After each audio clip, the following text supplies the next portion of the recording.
Awkward silence. Okay. All right. Okay. Hello, everybody. My name is Maya from the channel Book for Dreams, here with Christina and everybody from Morina, kutija. Everybody say hi. Hi. All right. And we are here today to talk about Emily Wilde's Encyclopaedia of Faeries. So everybody who has a book, you can show it. Sorry, my phone is telling me that the live is on. Excellent. All right. Before we start talking about the book, could the lovely people from Morina kutija, please представite se. Lea, since you're in the left-hand corner of the screen, please go ahead. Oh, I forgot how you do this. I need to put her on the spot. Just My name shortly is who Lea. you are. Oh yeah. And we have who else? Who's next? Just introduce yourself. You're okay. Lea and Lea, and the rest of the Morina kutija. We have Vesna, Antonia, and Igor. Hi.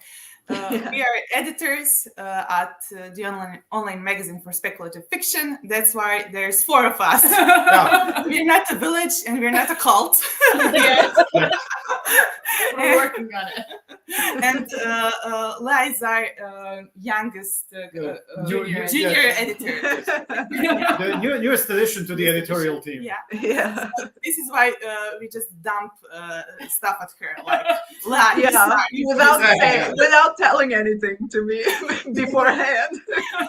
It's that whole thing, tossing somebody into the deep end. And, Yes. Oh yeah, thanks. But yeah. Okay. And before we start talking about the book, could Christina please tell us shortly what this book is about? So, Emily Wilde's Encyclopaedia of Faeries is a story of Emily Wilde, who is a Cambridge professor who is writing, would you know, an encyclopedia of fairies. She goes to a northern village. I guess we would say it's Norwayish, like somewhere up there in the north. Yeah, Scandinavia. Yes, Scandinavia. And basically, we follow her there as she studies the folklore and fae from that village and that place. And specifically, she is trying to find the most elusive of fairies, the hidden ones. And she is joined on this research of hers by Wendell, who is her academic rival and who has something mysterious about him going on. And we follow them as they, are there and doing stuff. Try to find fairies. Ocultos. Yes. Right. Also, can I just ask one thing? How did you pronounce Wendell's surname? Because Bumblebee. Bumblebee. Yeah. Okay. I just call him Bumblebee. Yes, that was my answer. It's supposed to be a homophone of Bumblebee. Yes. Okay. So great. When I read about Wendell, I kept picturing the Transformer Bumblebee. He's blonde. Yeah. This is why. And the personality is kind of similar. The same range. Yeah, it is. Yeah, like that's a comedic relief character. Quirky and stuff. Because he's an academic, but she, how they say that bumblebees technically shouldn't be able to fly. So Wendell technically shouldn't really be an academic because he doesn't do any real academic work. Yes. Symbolism. Yeah, but mostly I imagined Transformer also, At one point, I found myself picturing the friendly orderly from Stranger Things. Oh, yeah. They're similar in build. Yeah. He's tall and blonde-ish. Never mind. That actor. Wait, are you talking about the Russian guy who gets? Okay, this is spoilers. Or? No, someone else. Friendly orderly from the last season. Yes, I know. I remember now. The blonde guy. He was in that Cassandra Clare thing, I think. Yes. Okay. I remember now. Okay. Now I remembered. Yeah. Okay. So overall, did you like the book or not? Can I go first? Let's leave your class. Okay, leave me a class. Okay. No. All right. Leah, I you like the did. book? I did. Yeah, Mhm. it was fun. I mean, certainly it wasn't one of the best books I've ever written, but I had a lot of fun reading it. Yeah. Okay. Okay. Everybody else. Christina? I liked it. I'm actually like Leah. It's not the best thing I've ever read, but it was interesting. Like mostly the world building and like the world was interesting to me. Wendell and the romantic part, not really bad. Okay. Yeah, I gave it like 2.5 stars on Storygraph. Like, not impressed, but okay, it wasn't Not that the terrible. worst. Yeah, but I think the things that I found most hilarious were the parts that probably the author didn't intend them to be hilarious. Yeah. All right. Igor, what did you think? Look, it was okay. I think I gave it like 3.5 stars or something. But the thing is, which I've told Antonia and Weston already, if it weren't for this book club, I don't think I would have finished the book. And even if I did, I wouldn't be thinking about it today because I'd read it 2 weeks ago. And if it weren't for this book club, it would already be, oh yeah, it's a book I read. Yeah, whatever. I mean, it didn't bother me. I did read it all the way through the end, but I am not going to be reading the sequel. Just did not generate that amount of interest in me for anything else. For me, before I read it, I watched a bunch of end of the year videos, and a lot of people were like top 5, top 10, like top best book of the year. So I was a bit hyped. And when I read it, I was also like, okay. I like the fairies and I like the world building. It reminded me a lot about of Naomi Novik's Spinning Silver a bit with the fairies and such. But I am currently looking at everything through a romance sort of prism, and the romance was shit. So I mean, it wasn't like I'm expecting when there are fairies and such that romantic stuff will be more emotional, but it fit the characters because Emily is the way she is. But I was expecting a bit more like explosion of emotions and such. But so that was kind of disappointing to me. But overall, I really, really enjoyed the world, and I am going to read the sequel. I'm curious. I'm curious to see if they actually just say conclude their relationship. I don't want to spoil stuff. I mean, can we talk about spoilers now, or are we still like just one thing before we go into spoilers, if I may.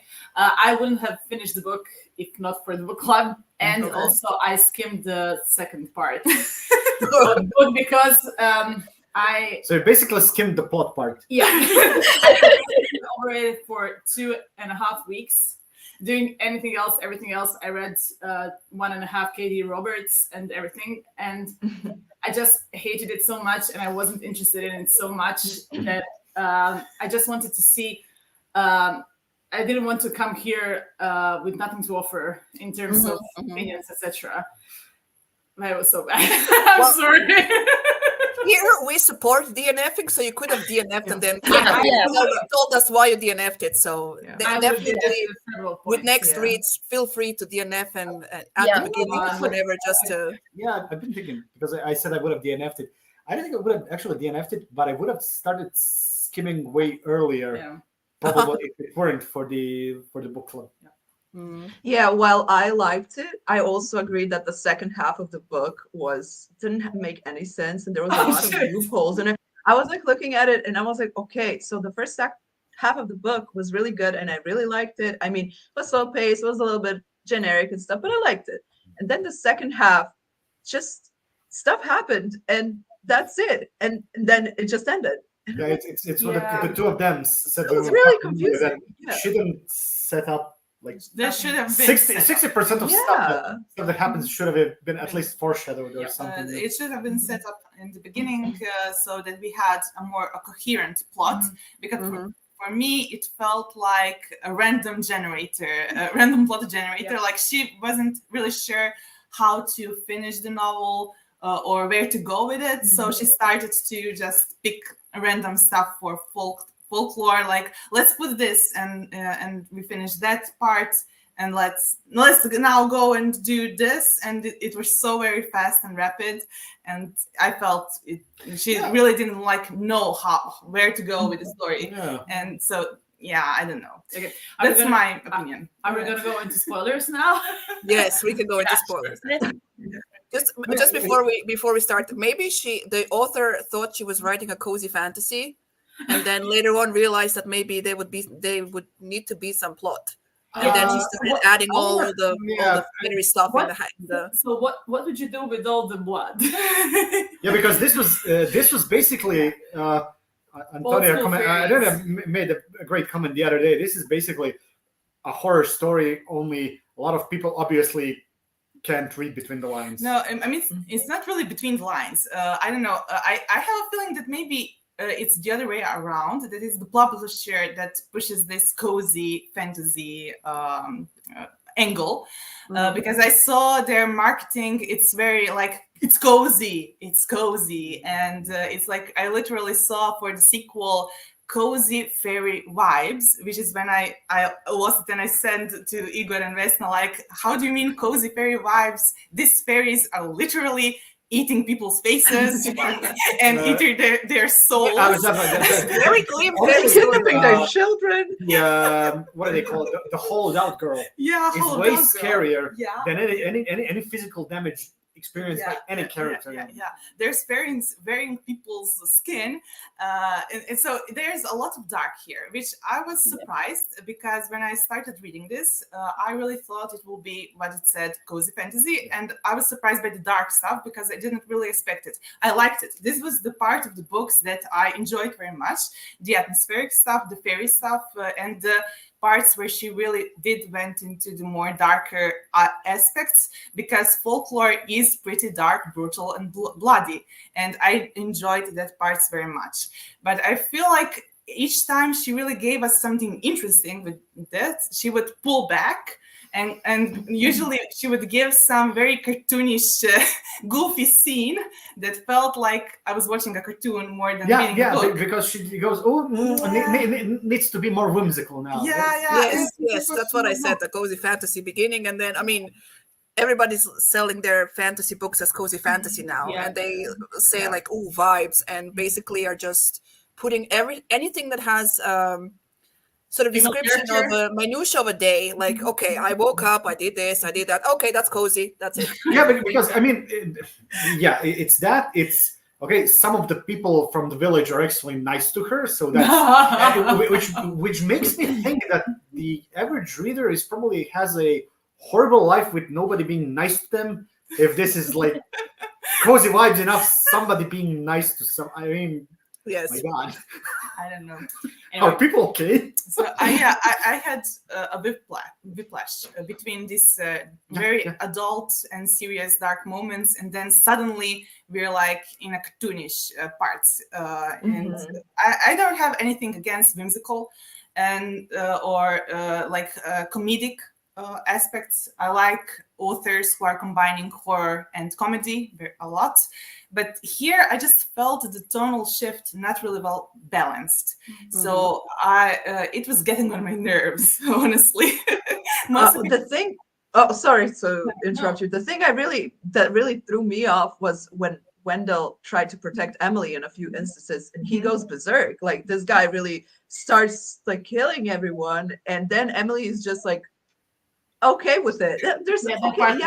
It's, I wouldn't say maybe full in love with him, romance eyes, hard eyes and everything, but this is never discussed. It's just okay, he killed some people in front of me, and no, not that he didn't just major issues kill. Are I know. Well, we are in spoiler mode now. Yes. Sorry. Yeah. No, it's not that he just killed somebody. He got so angry at the person that he killed him. Then he rewound time. He cut his head off again and did it a couple more times. These are not the actions of a quirky character. These are the actions of a psychopath. I mean, I actually love that part with the hedgehog. No, it's great. But it's yeah. It what was Lars said. They in don't character with what I believe fairies are supposed absolutely, to be. and it's in never folklore. Yeah. mentioned. And the rest nothing. of the movie, No, but the rest of the book is once again, quirky No, Wendell. several major plot points which were dark and hard that never got discussed. No. Emily just like glosses over it. Yeah, while I was reading it, and I was reading the beginning a bit slower because I started reading it in Portuguese, so there was a lot of translation going on because I'm currently studying it as a language, so I'm not a proficient reader. So I had to translate sentence by sentence for myself to learn something, and this is what also killed beginning for me, because I was so focused on the sentences that I started to notice a lot of illogical things, a lot of stuff that shouldn't be there for the characters that were tried to portray for me and similar. And I wanted to say something about Wendell. Oh my gosh, I forgot. I lost it. Fine. Probably something about the differences between the way she's with Emily, I noticed something, and that's that she just doesn't bother with anything. She's so disconnected from shit. Like, she almost dies from hypothermia, from hunger, from she goes and puts herself in a dangerous situation, and she just shrugs it off and moves on. And it's she was so completely, for me as a reader, disconnected from the life and reality that I thought that she's actually the changeling, and that's the way she's acting, so unlike human, and that it will be a plot twist. That would have been a twist. It's such a good plot twist. Yeah. That would have been the twist. Yeah, so I thought that's the point. That this is why she was acting like this. This is why she can't connect with people and such, because she's just simply not of this world. But then the theory was killed like at the half point when Wendell says that she's pretty much human, and I was like what? This makes no sense. For a good chunk of the novel, I actually liked her because all of the stuff that you say, but then at one point it started to grate, because up to one point, at least for me, it was, character traits. Yes, she's a little detached, because very early on, I remember talking with La about this, that she definitely, to me, read as someone on the spectrum. Yeah, I agree. That was pretty interesting, but at one point it's what you said then. Yeah, but this is too much. Nobody can be this detached from anything, because. Yeah, Christina, you wanted to say something about it. I literally wanted to say precisely what Igor said. You took the words out of my mouth. I have a situation. I have a very close friend who actually is on the spectrum, and she just recently found out. And I started really delving a lot more into, how that is, and I read a lot of literature on it, and I literally picked up on the same things, like as Igor said, like the detachment from people, not knowing how to act in certain social situations, just feeling more comfortable being by yourself because you don't need to mask. It's called masking, when you have to pretend that you're okay in a situation where you're not. And it just felt very like on the spectrum. And yes, as the book went on, it went into more like territory. The only thing I care about is my research, and I will do whatever it takes. Yeah, at one point. So she gets kind of a bit what Antonia said, the fairy qualities, where she's just literally nothing. She doesn't care about anything. Yeah. But for someone who cares about the research, she wasn't very well prepared. No, she didn't know. That was something that Antonia kept bitching about. Oh my god, it was so annoying. It was so annoying. I just read to Maya before, there was this point in the book, I have maybe 4 of these. Never mind. There was the point where she kind of gets when Wendell, she says, "I know you're a fairy," and in the diary she says, "What does it matter that he is the fairy? I have an encyclopedia to write." And I'm like, Yeah. Oh, fairy! You're writing an encyclopedia about fairies. Does it matter that he's a fairy? You have what is it called? A primary source, right? Yes. You literally have a primary source in front of you. Yes. I think Leah wanted to say something. Oh, I wanted to say, like, when we get to the, not the very end, but the last third of the book, and when she goes to the tree, and she goes willingly, because I understood that she's not under the enchantment anymore. Yeah, she she like wasn't. cut off her fingers, and she goes That there part was and like, awesome. I love that I part. have That to was do great. this. I have to release this guy who was murdering people, who was trying to put the whole island under an eternal winter, and everyone wanted him gone. I have to release him. That's what the book says. I'm like, hello? What? Yeah, I mean, okay, Does that make sense? exactly. I personally like, reckless characters, but this was okay. But there needs to be So out of character reason. for her. Yeah. I mean, I feel like she was. There is constantly inconsistencies in her character for me. She's like this super competent researcher that worked on the field for 8 years before coming to this place in Norway. And she has a lot of field experience with similar villages and as isolated places and working in a forest and shit. And she doesn't know how to light a fucking fire. And then she doesn't know how to chop up woods, which I know is hard.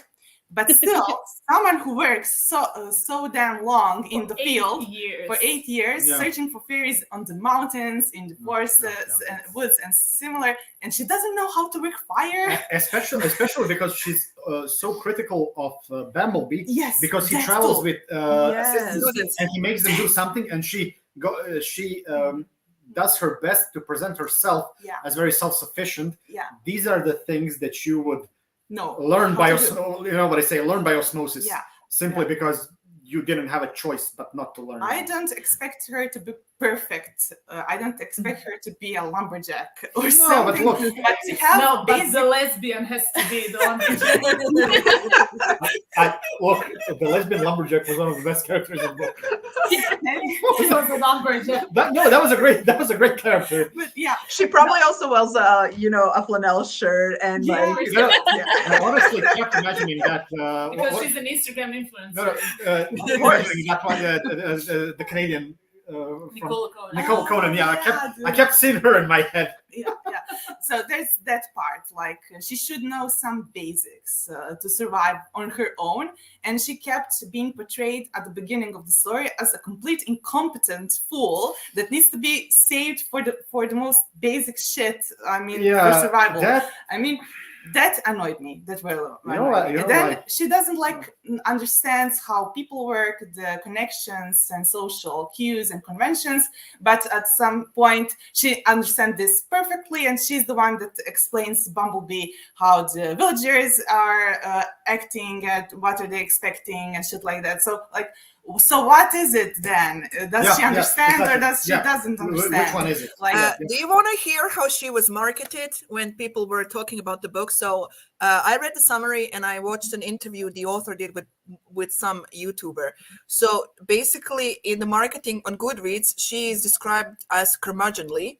And the author kept talking about how prickly she is. And I think she was asked, how did her editors and her publishers feel about such a prickly female character? And I don't think they've met a prickly female character. I don't know what to tell you. That was a bit of a shock for me. Like she was prickly, when, and curmudgeonly, like when.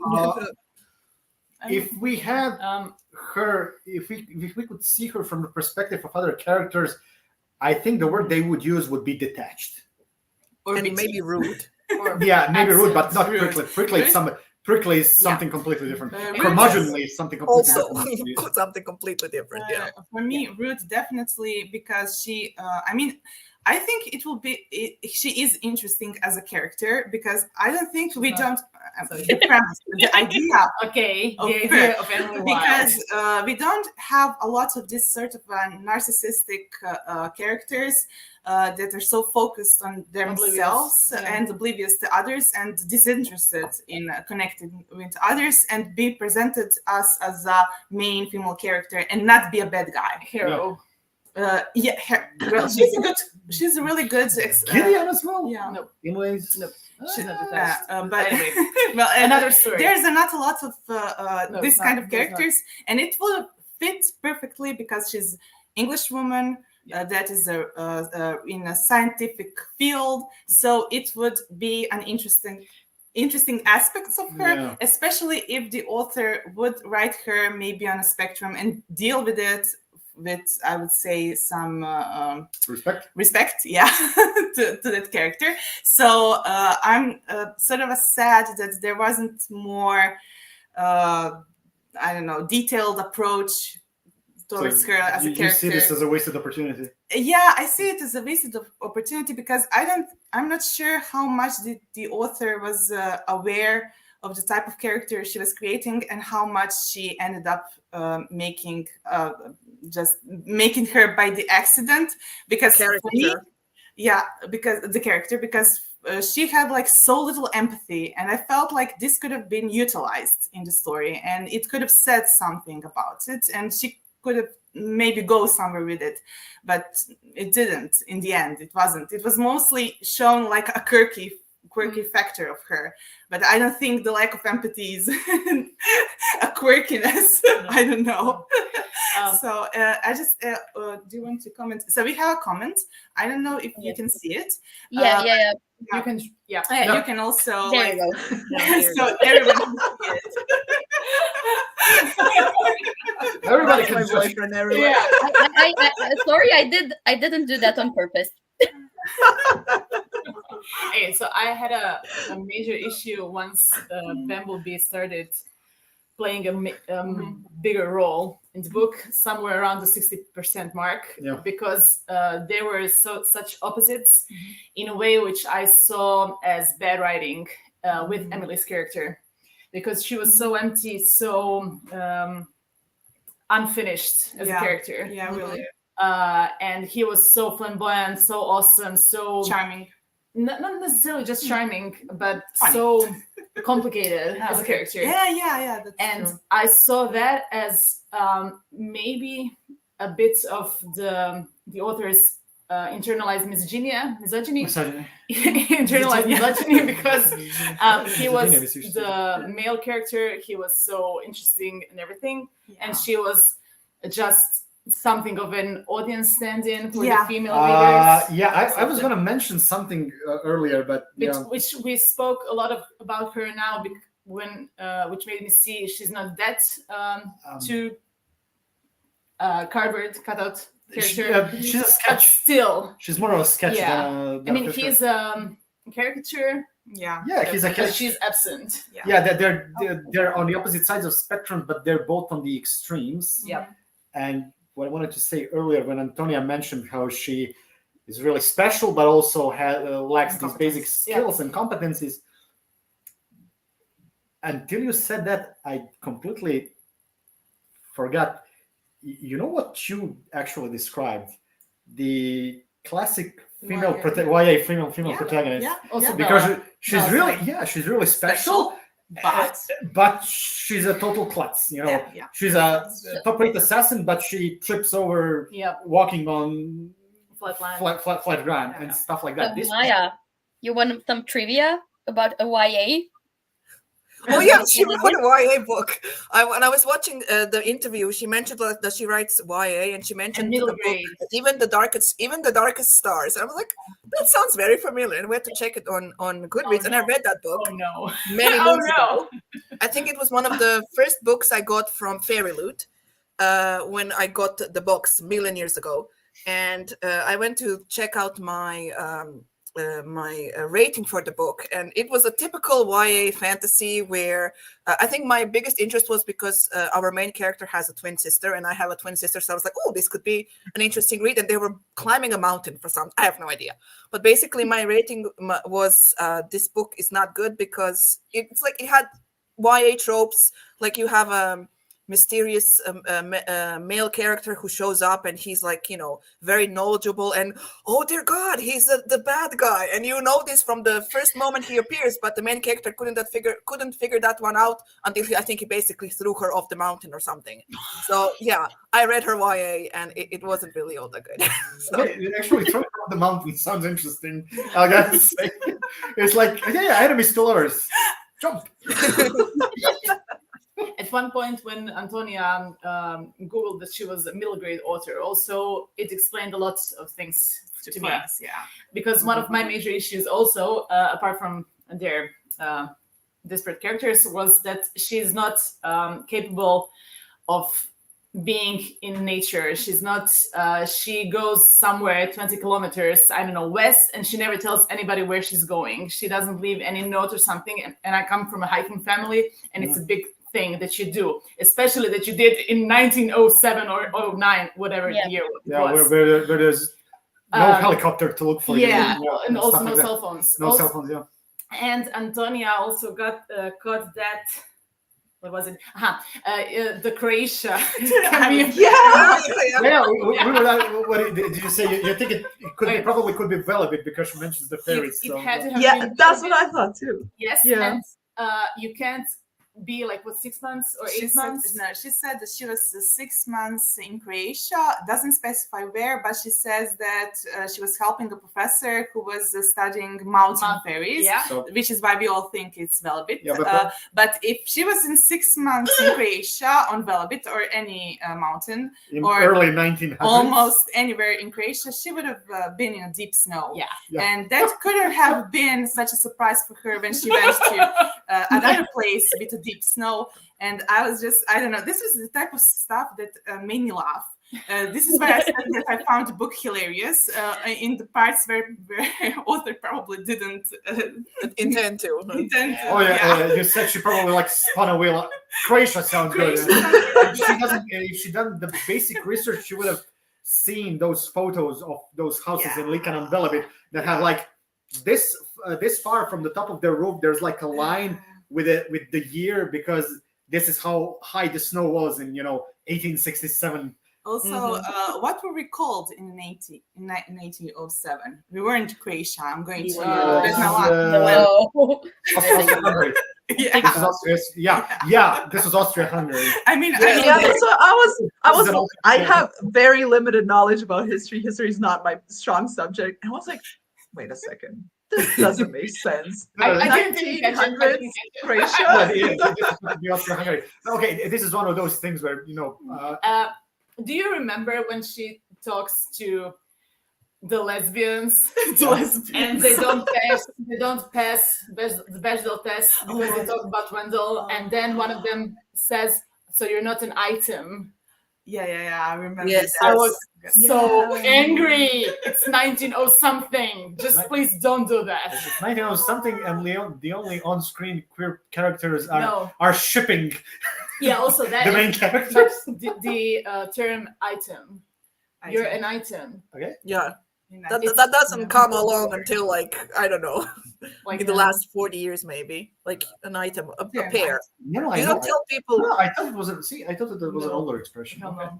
I've never seen it. Since we're at lesbians, so I had a feeling that there were few moments in the book that was tried to humanize Emily. Emily. I think the author figured out that she's maybe making a sociopath. So let's now give her some moments that will humanize her more. And one of the things she did was save the cat moment, except it wasn't the cat, it was the lesbians. I was like, really? We're saving the lesbians. While we're on the subject with saving the lesbians, I found that part very weird because she suddenly has a magic cloak and it suddenly has the magic item that will get her out of there. And it's a fairy world, and she says specifically, people do not get out of it. And she's just Oh yeah, we were out in hours. Yeah, Wendell came to our help, saved and us all, it was yeah. done. Yeah, I was like, huh? I thought we were gonna stay in Fairyland now. I mean, and then they get back, and everything's fine, and everyone's super happy. And another thing that was very weird about this part was she was talking to Wendell the chapter before that they were gonna, I guess, try to like trick the villagers into giving them food and go, oh yeah, we're gonna go save them, and then not do it, and then they do it. So I was really confused with, did I just not understand this part correctly or what happened? But yeah. I think it was Wendell who tried to say to her that they should just act like they're going to save them, but go like on the mountain and just chill out. Yeah, this is the part that you, Antonia, said that she kind of grows a conscience, because Wendell is the one that's like, oh, let's just act and then get food, and she's like, no, but we have to go save them, like that's not okay, like that's one of the that was one of the save the cat moment, so that we as the readers don't think that Emily is heartless. Though she does contradict herself the next sentence when she's like, but it's not really about the lesbians. It's about my research, and I'm going to see that fucking fairy court, and I'm going to use the lesbians. Take those two sentences apart. And each of those is a valid character choice if you're going to commit to it and push the character in that direction. But you can't have both at the same time. And it's what Heather Fawcett, the author, keeps trying to do the entire book. She keeps trying to have two completely opposite tones and plots and character development for both her and Wendell. Yeah. And it's why the book doesn't work as well as it should. Yeah. Christina, you wanted to say something? To be fair, I forgot. but I have one thing that has actually something to do with the marketing, because when I read the summary, and I kind of also heard about the hype, even though I haven't been on BookTube for quite some time, but I heard about the book, and I got the feeling that this was supposed to be a romance. And for me, I hated every single part with Wendell. I don't know if I'm the only one that really didn't find him charming or funny or quirky. I was just like, no, you're not, like, you're not a good person. Like, no, you're lazy and you're so self-centered, and like, no. Just like they deserve each other. They completely and absolutely deserve each other.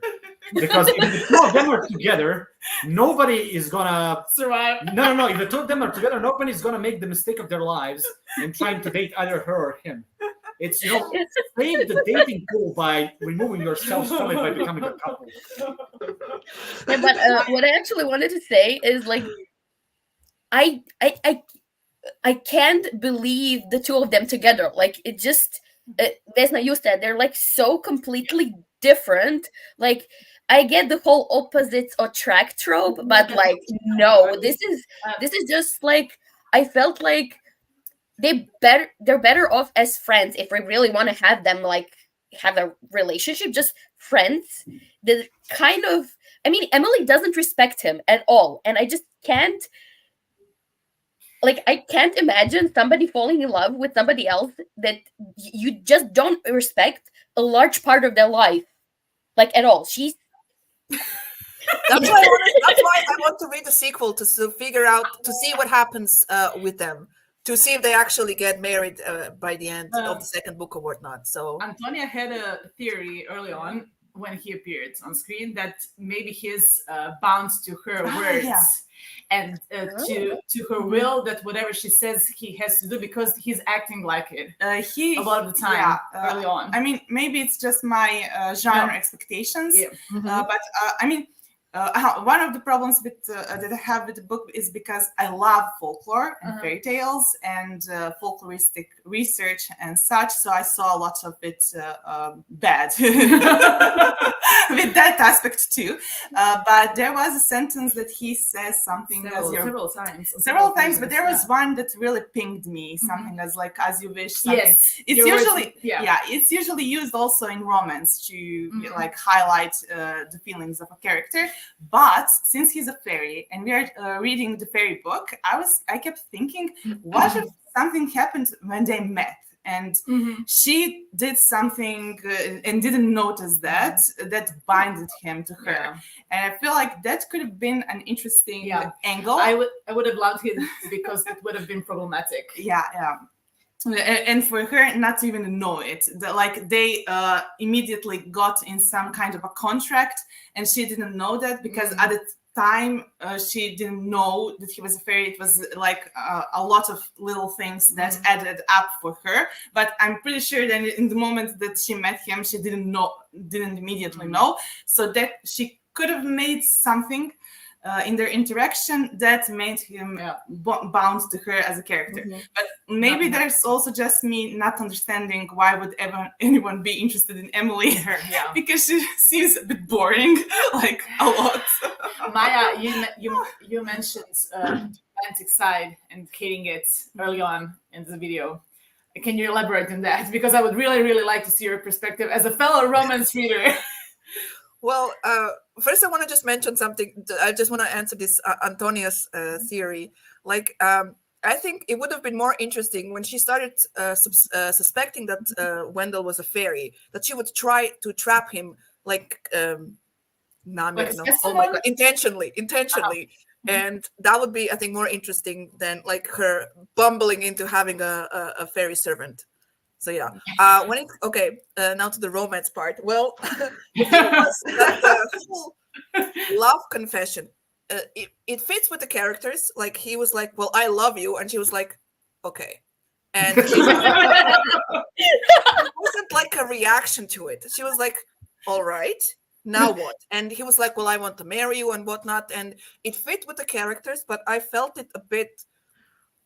I was missing the emotions behind it because usually when you have this sort of in the more popular fairy books with fairy folk, you usually have this more explosive emotional connection between the female and the male character. And, I was sort of expecting that. But, when this happened, it felt like a business contract and not anything without, with emotions with it. So that thing that you just mentioned, that she might have put him under like a contract to be like her, whatever. I think that makes actually a bit more sense that he's like, okay, well, I'm stuck here now. And like, let's try and make the best of it. And I found it a bit lackluster. So I expected emotions from Kim, at least.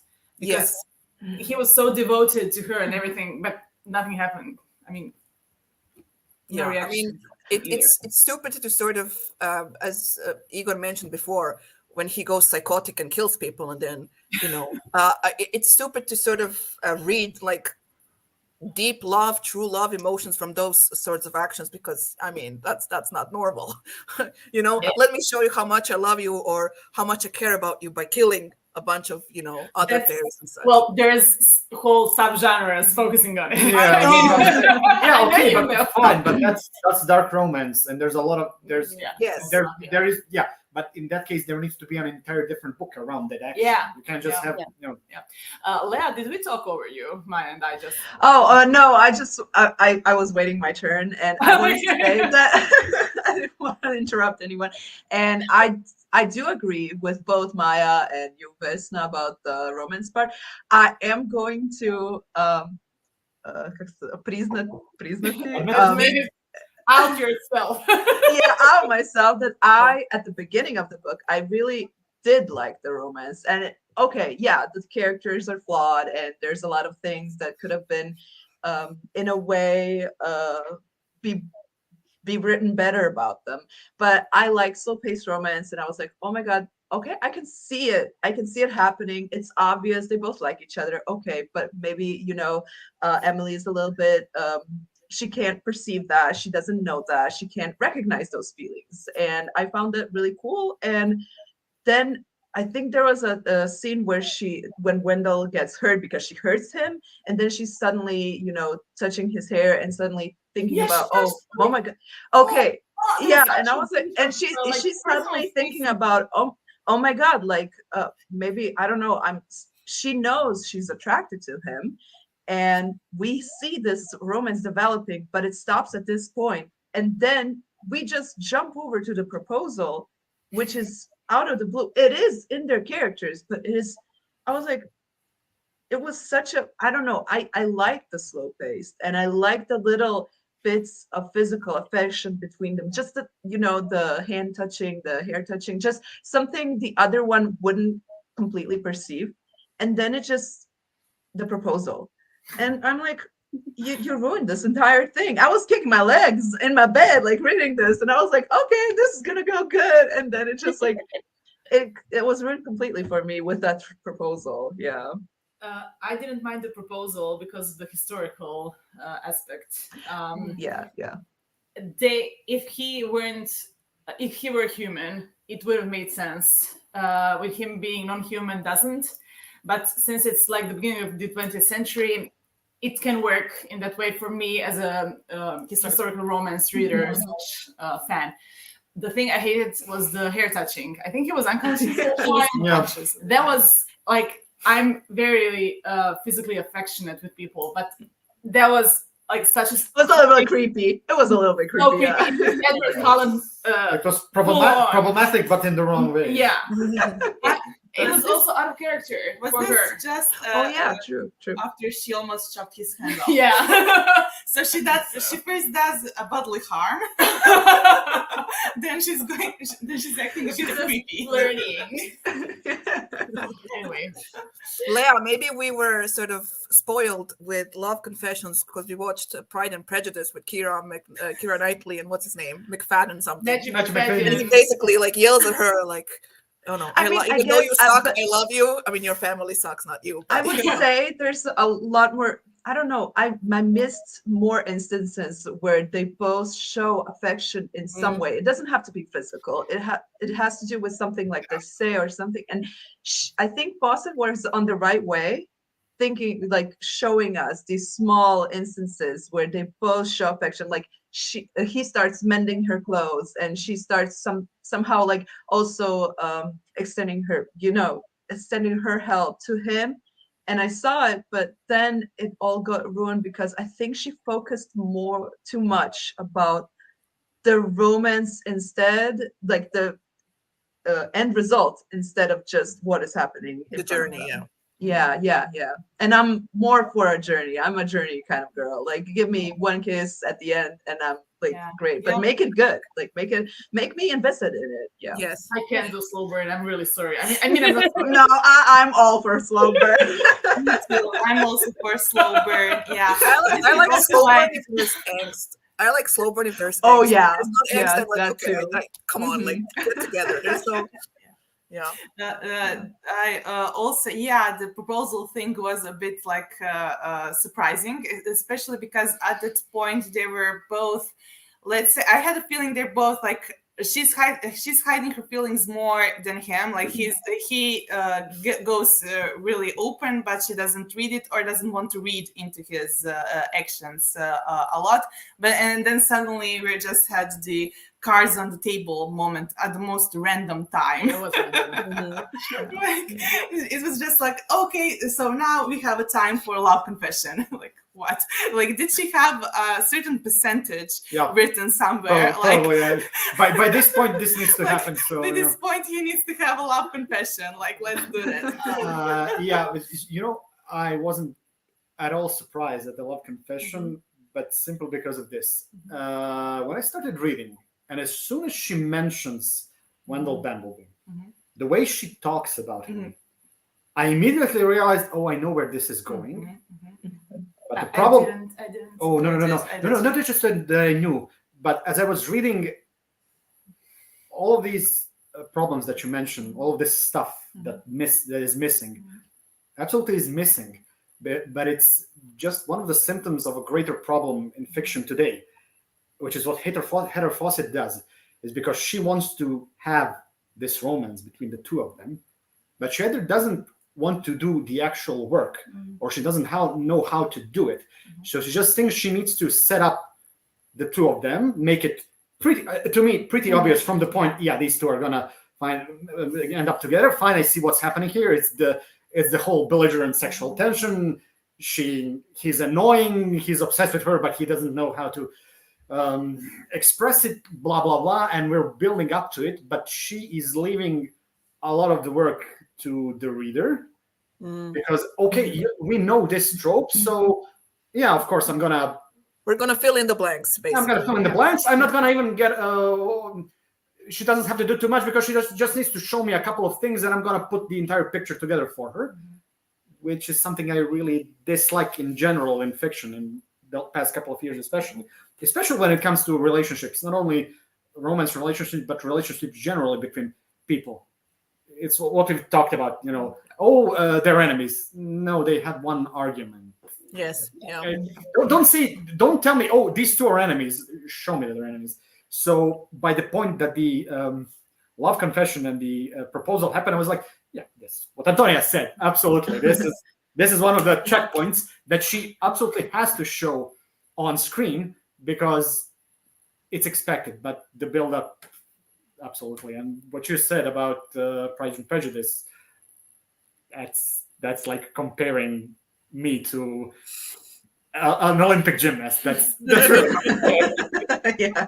No, but it makes a perfect point because by the point that Darcy actually finally expresses his feelings for Elizabeth, right? Mm-hmm. Yeah, we know and we've seen so much. And here it's basically just hinted at and, you'll do the rest. And it's either laziness or she doesn't know how to do it. I think it's mostly takes too much, the expectation that, we know they're going to end up together, but it's missing that what if they don't? What if something happens and they can't be together? And that's what me personally, I was missing. I like when a romance it can be, you can know as a reader that they're going to end up together, but I also want the writer to try and somehow, tell me, no, maybe they won't end up together. There's a problem they have to overcome and they have to work on that. And, their personalities, Emily and Wendell, are different enough for them to have this problem, but the author just doesn't take advantage of that. Do you think it would have worked better if the book ended with Emily being sort of taken away to this kingdom and then stopped, and the second book would start with the whole rescue mission? No, I would not be happy with that because at this point, pretty much nothing happened in the book, and you stop at the point where it starts happening. So but I found the whole her now I have to marry you. The whole thing seemed very whimsical. Is a too easy word for this. It felt kind of ridiculous to me, and suddenly it's very old school. I mean, we're talking about the changeling baby, the hollow woman, I think Poe had a wife who had garments made out of human skin. And now we have this sort of humorous situation of her trying to figure out how to not marry the king. The most dangerous person she's ever met. I think that's the part I mentioned earlier, that she was just taking some sort of plot points from random fairy tales and decided to put them in. And we had this a small episodes instead of choosing one bigger overarching so that you can have it from the beginning and the end, like a problem, like the king.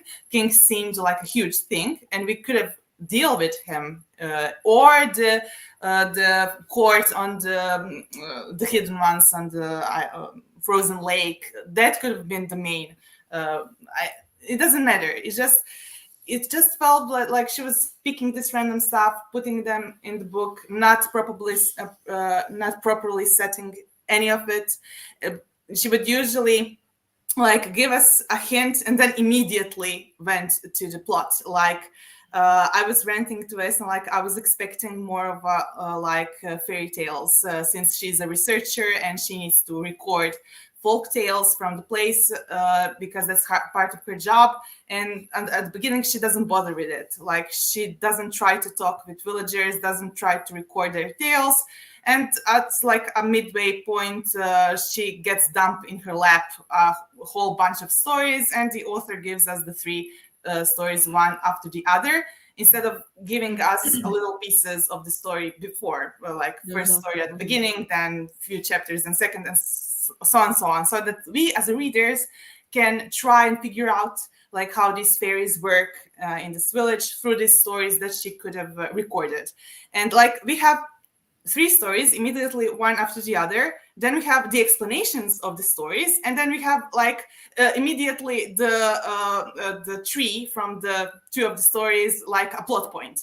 Like so, you put this here and just immediately went through to that point instead of setting it up and give us some sort of a payoff.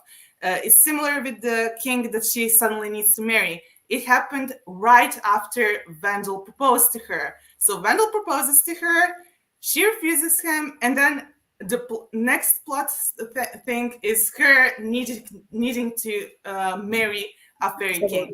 Like, come on. I don't see the problem. All the fairy boys want her, obviously. So. Yes, because she's not like any other girls. Igor. Yeah, see, I understood what I was going on. Well, she isn't, so. As we are rounding up to an hour. What? Sorry, I want to say, he said that she definitely isn't like the other girls, and I said, yeah, because other girls know how to work with fire. So as we are sort of coming up to an hour, I wanted to talk to you about the writing style, because one of the things Christina and I both immediately noticed was like, who writes their diary in such a way? Because we had such a fun time, like just laughing about it, because I haven't ever done any like scientific research, so I'm not sure how to do field notes, but I'm not sure that your field notes are supposed to have like, elaborate descriptions of a picture a boy painted of you, and so on and so on, with feelings and such, and full dialogue. Yeah. Yes, and full dialogue. Yeah. I was also annoyed by that part because I said that this is a book that is role playing as epistolary form, and it's not. It's of the book, it's just the most basic first-person narrator. And the only thing that makes it epistolary is the fact that the chapter titles are dates, and on few occasions we have like footnotes, but also who writes fucking footnotes in their diary. So it's like, who are you writing this diary for, and how are you structuring it? It's all important part of the epistolary form for me. So I would have liked it more. Like the only chapter that really felt like it was a diary chapter was Vandal's. Like it was the best. Yeah, and that was for me the favorite chapter in the whole book, because I felt something while reading it, and I felt like there was a purpose to his style of writing in the way that there wasn't with Emily's. But Emily was just basically first-person narrator all the time, and I was laughing so much at some of the dialogues because I was also having it in my head, like, imagine writing this in a diary that you said in the beginning is like, in case something happens to you. So for other researchers to find and read this, like, why are you writing this down? You're supposed to make it easier for people who may be trying to find you or help you or save you or something. Or just use it like a primary source on Faeries, because it was like, oh, if something happens to me, so that others can have recorded blah, blah, blah. She kept carrying it with her, so I'm not sure if she got lost in the fairy, and how would anybody get to the notes? Yeah. Sometimes I was like really confused because she seems to have been using it in the middle of a scene, like something was happening and she gets caught up. Yeah. Oh, I was writing while we were like going somewhere. I'm like, how do you do that?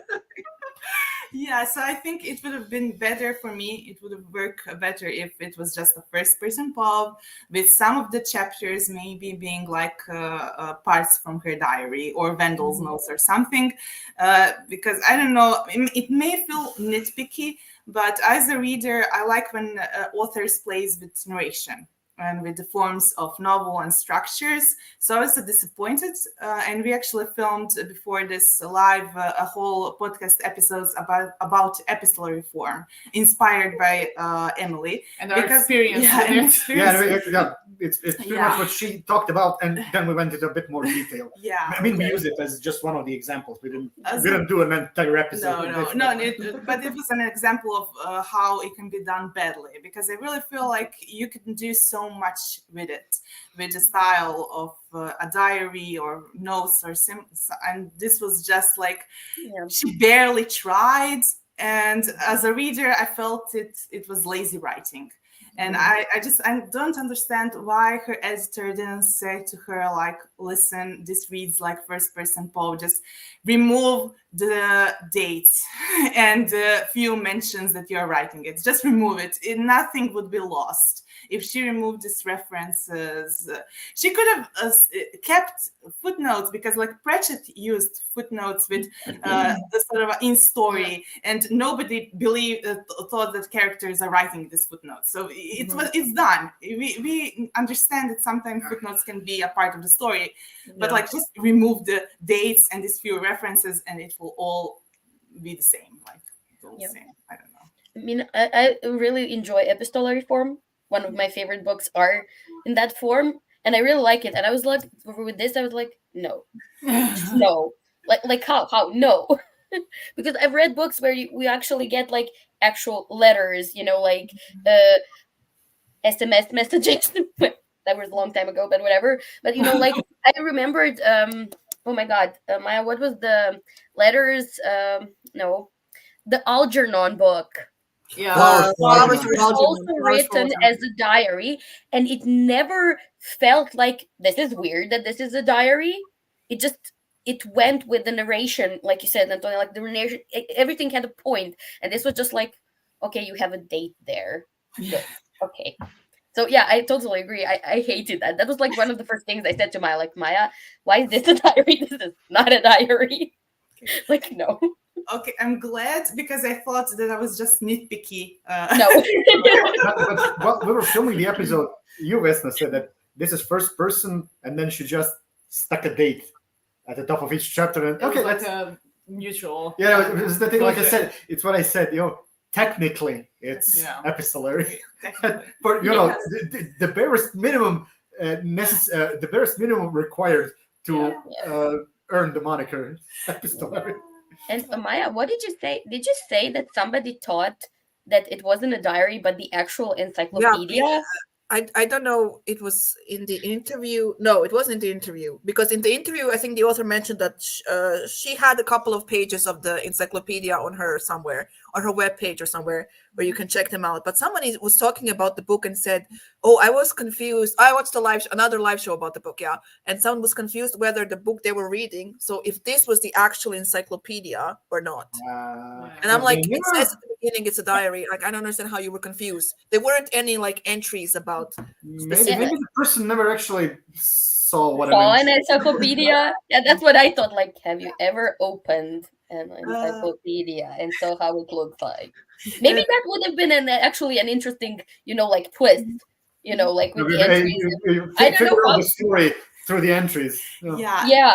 Like I would it would have been different. Yeah. I think that I also saw the confusion, what Maya said, when I was watching with Cindy, booktuber, and she was mentioning this book a few times because it's one of her favorite reads of last year. And I think that when first time I watched her video about it, she mentioned something like, and it's written in the form of the encyclopedia, and it also sets off a completely different expectation with me, because I thought it will be like, okay, obviously I didn't expect the whole book be like encyclopedia, but like to have parts of it.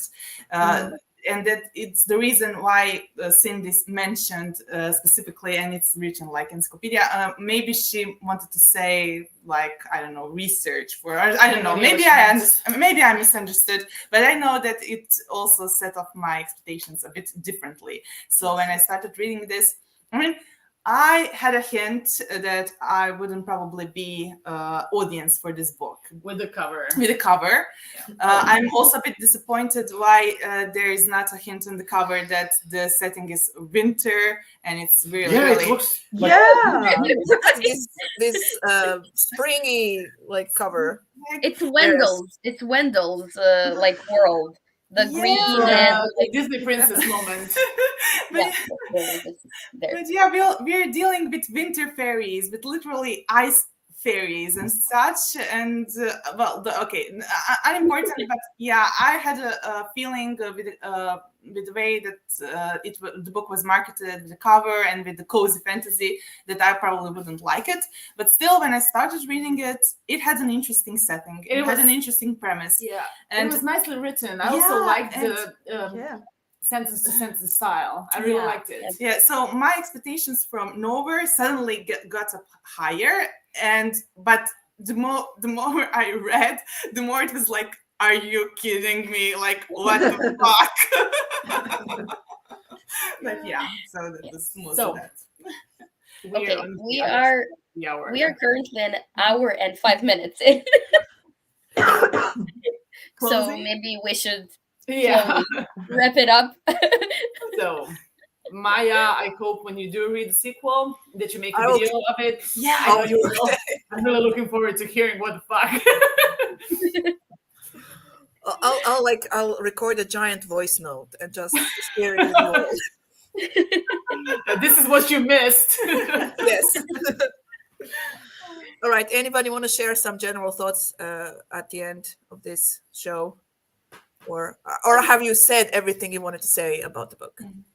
Yeah. All right. So before we go, I just want to ask you guys from Morina Kutija if there is something you want to promote. If there is nothing, maybe you can mention what you are reading right now. Let's start with Leah, because Leah is the newest one. Leah. What are you reading? What I'm trying to finish the second part of Grichka Vještica. I'm having really a hard time. That's a classic.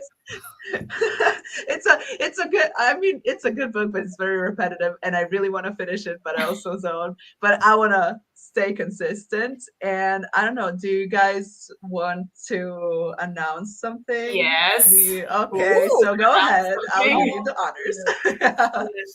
Okay.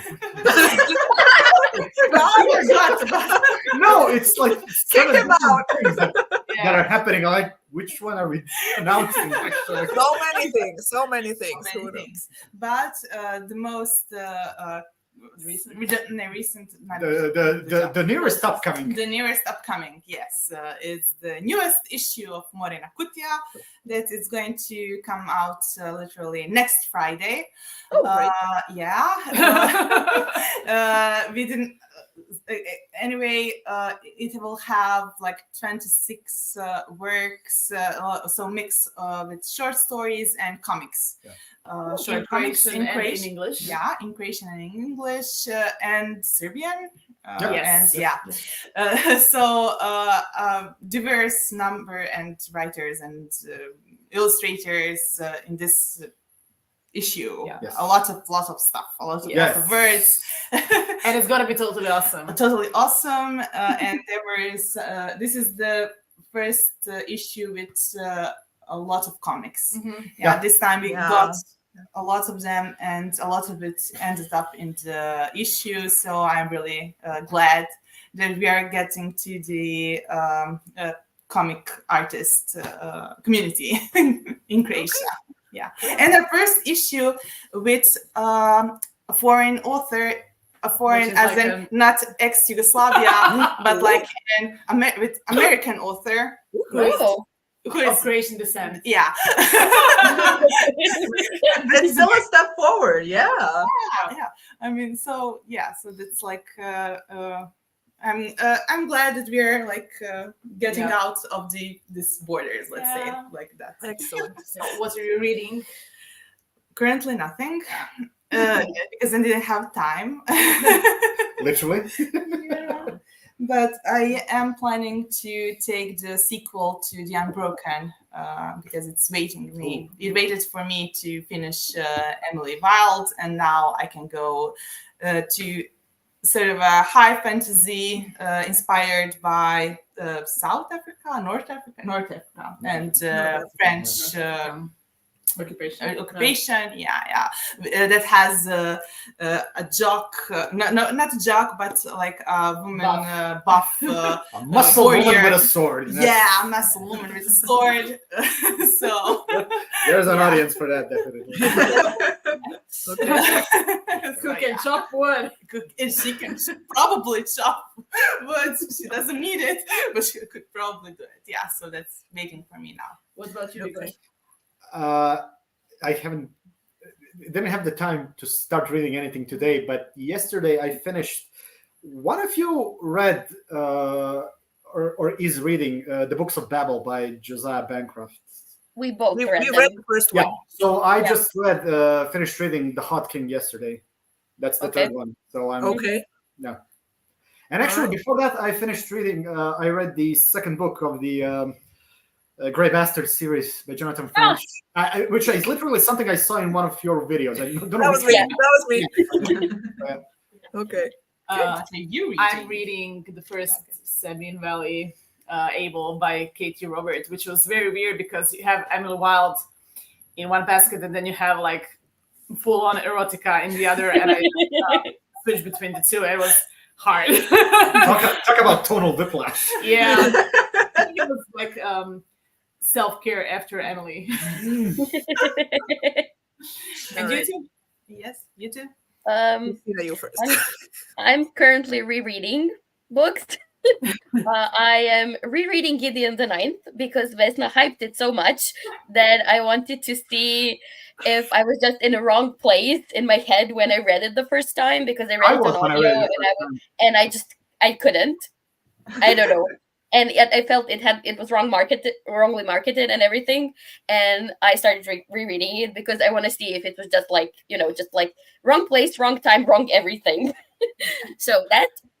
And I'm rereading the Kate Daniels series by Ilona Andrews.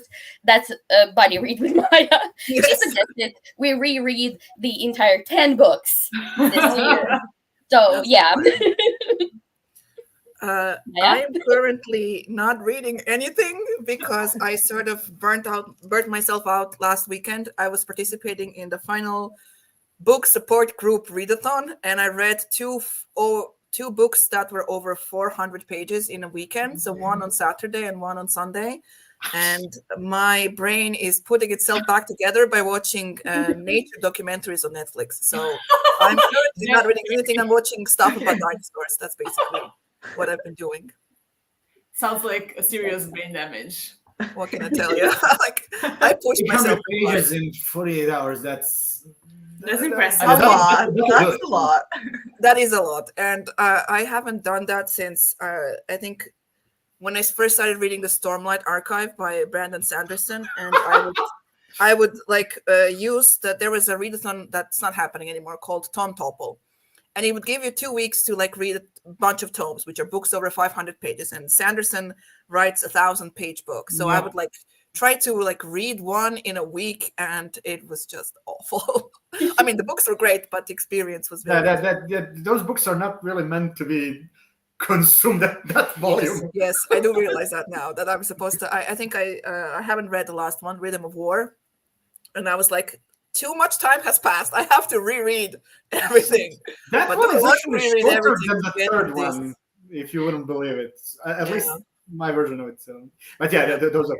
I have a friend that started. She read the first one, and she was reading the first one for over the course of 2 months, but because she has a day job, so she can't dedicate too much time. But yeah, those books aren't really meant to be read in a week. I do realize that now. You're younger and stupider, and you think you know better. But all right. Also, if Leo wants to write in the comments by Faeries, he can do that now if he's still watching. I know know what he read recently? He was sick this week, so he read the first part of the Lord of the Rings. So and he was very happy with it. Yeah, he started the whole trilogy. Yeah. For the first time, or? Oh, reading, yes. He loves the movies. He just never read it. Yeah, but yeah, he's loving it. He says he's like obsessed with it. So yeah, Wait, is he reading it or is he listening to audiobooks? reading it. He has the he bought himself the Lumen creation version, which is really nice. And he was Ooh, like, all okay, right. now I gotta read it. Now I have it on my shelf, and now I gotta read it. And he's reading it, and he likes it. Yeah. I started algorithm reading version Lord or of the the Rings. recent one? The algorithm versions or the recent ones? The recent from Lumen. Yeah. Okay. Frodo Torbar. Yeah, Torba. Whatever. it That was. one. Well, anyway, he's loving it, so it's fine, I guess. Yeah. Yeah. I started reading Lord of the Rings last year because Andy Serkis read the audiobooks, and Yeah, that I've heard was about it. fantastic. He made those. I mean, Lord of the Rings can be kind of slow and boring, and there's lots of songs, but Andy Serkis made it more entertaining. And But when you do funny voices, it's easier to get through. Also, when you're a teenager and you're obsessed with the Lord of the Rings, you learn the songs by heart, as yeah. people did. So it makes it more fun. As someone who used to write lyrics of the end songs of the movies in my notebook in high school, I can completely understand the feeling. Yes. Yeah.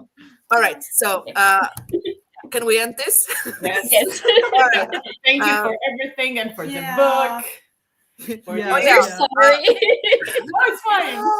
Well, you can get us back by picking the next Yes. one. Yeah, I have an idea, but I'm really, really scared of sharing it, making it worse for everybody next round. That's fine. Why not? We have to I try. think people like renting videos anyway, so Yes, go that's true. ahead. And we love suffering, I It's guess. pretty much what's keeping YouTube Yeah. relevant these days. So Yes. I don't know. I mean, this wouldn't be a book that I would ever pick up for myself, but I'm glad that you gave us the opportunity. I really, even though I didn't really like it, I'm glad that I got to read it for the discussion only, because I like to discuss stuff. And when I dislike a book, there's so much stuff to read about. So it's more juicier that way. I think it's that COVID book club that we had. You said it a couple of times. A couple of books you never would have read on your own, but you actually some you enjoyed, and some were just really good discussions because nobody liked it, but for different reasons. So it was fun. So thanks to everybody who watched our ranting and discussion. And I Yes. guess, And yeah, that's it. Thank you so much. And I guess we'll see you in another, hopefully, live show with another book. Okay. Bye, everyone. Bye. Bye. I don't understand. No, but I don't understand. It's like,